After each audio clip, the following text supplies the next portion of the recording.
Hello everyone, কেমন আছো তোমরা সবাই? আশা করি তোমরা সবাই অনেক ভালো আছো আর আমি অনেক ভালো আছি তোমাদের ভালোবাসা। আজ ছিল জগদ্ধাত্রী পুজোর শেষ দিন, তাই ভাবলাম চলো পাড়ার ঠাকুরগুলো একবার দেখেই আসি। তো আলমারি থেকে এই সুন্দর শাড়িটা বার করে দিলাম আর এই তো এখানে রেডিও হয়ে গেলাম। এরপর বেরিয়ে পড়লাম সবাই মিলে ঠাকুর দেখার জন্য। প্রথমেই চলে গেছিলাম আমাদের পাড়ার সব থেকে বড় প্যান্ডেলটাই, যার পাশেই ছিল একটা মা কালী মন্দির।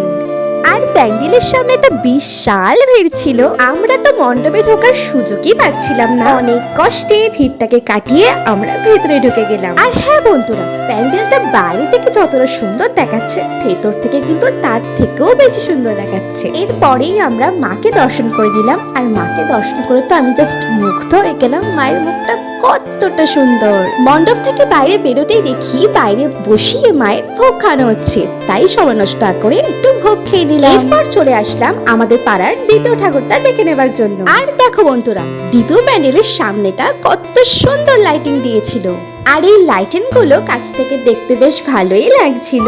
আর এটা ছিল আমাদের পাড়ার দ্বিতীয় মণ্ডপ, যেটাও কিন্তু খুব সুন্দরই হয়েছিল। আর প্যান্ডেলের পাশে এইরকম ছোট্ট ছোট্ট পুতুল সাজানো ছিল, যেটা দেখিয়ে গ্রাম বাংলার দৃশ্য দেখানো হচ্ছে। আর এইদিকে স্টেজ তৈরি করা হয়েছিল, যেখানে একটু পরে যাত্রা শুরু হবে।